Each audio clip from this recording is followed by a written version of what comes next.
Okay, so what I'm going to try to do today is I've got a couple of guitar solos that are in a song.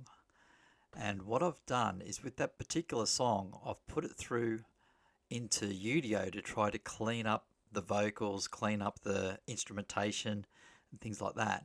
But what I found is that by doing that, for some reason, Udio has made the guitar solos basically into a synth type sound. I'm not sure why it does it, but that's what it seems to have done. So what I'm going to try to do is replace that with the original generated track guitar solo, and I'm going to cut that out and put it into my newly generated track that's been cleaned up and replace the guitar solo, just the guitar stem, and see if that fixes it up. So let's have a look. Okay, so let's just compare the way the two have done. So this one's the original one that I had generated through Studio, and I've played around with it a bit and put effects on it and stuff, but I'm just looking at the guitar solo. So I'll do it with the other music in there, but I'm just looking at the guitar solo, which is this blue line here, electric guitar.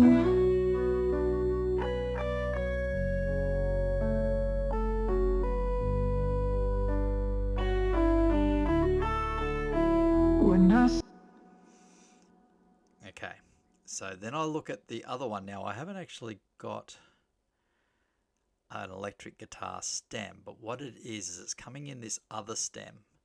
I can separate it down further. I just hadn't in this particular edit, but you'll still understand the difference just by listening to it. So this is the same bit.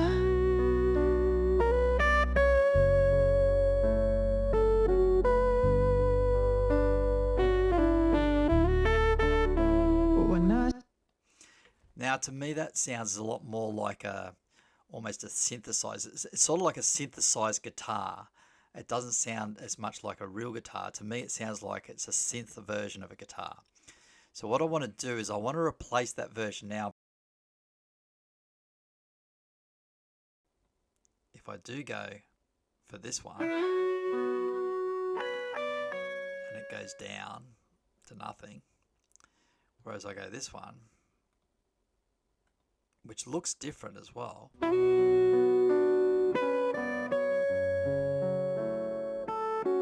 you can also hear the piano.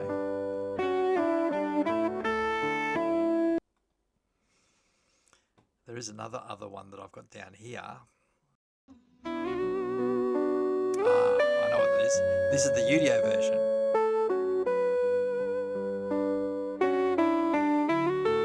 See how it sounds more synthy?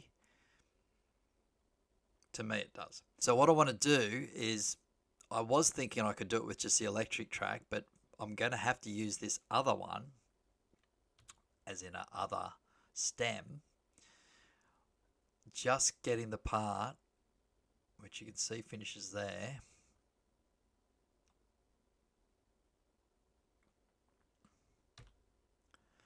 And I may as well just drag it over the top of the, and you can see it there. And you can see in the, I'm pointing to the screen, which you can't see me pointing. Do you see how it's, I suppose, a bit beefier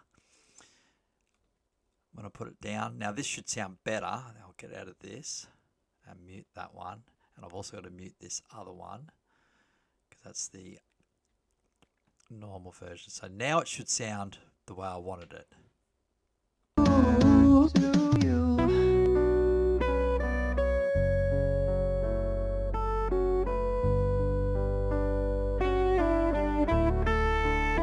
When I see you, there's nothing else. Yep. So now I'm back to what I originally had, except I've got that better guitar solo in there.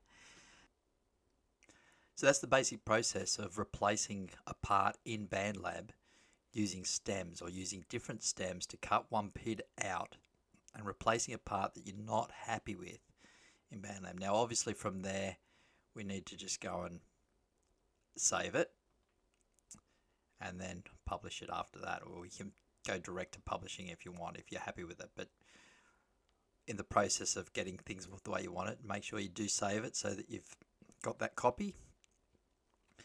There are a lot of other things you can do in Bandlab. One of the things I didn't really need to do with this that sometimes I have had to do is adjust the volume. So sometimes I'll put it in a different track and have an effect on it. Like if I've got an effect on, let's say it is a guitar bit, it actually is more for the vocal bits that I've found.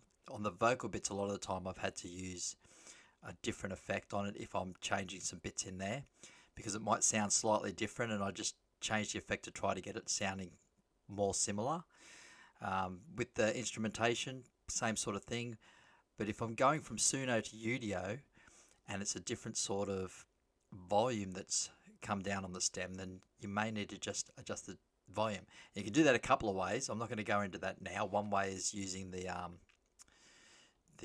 automation, and another way is just putting it in a different track and having a different volume. Now the advantage of putting it in a different track is you can change several bits in that same track and they'll all be at that same volume that you've got set. So that's hopefully helped you out a little bit. I know it was, I didn't plan this very well, so I did have a bit of a issue in the middle where I got sidetracked, and I've cut that out of this video. But hopefully this helps someone in how you can go about changing a couple of bits from within the, not just with AI music, but for any music. You could do the same sort of thing with downloading your stems, changing the stems and putting them up in and replacing them. Okay, have a good one.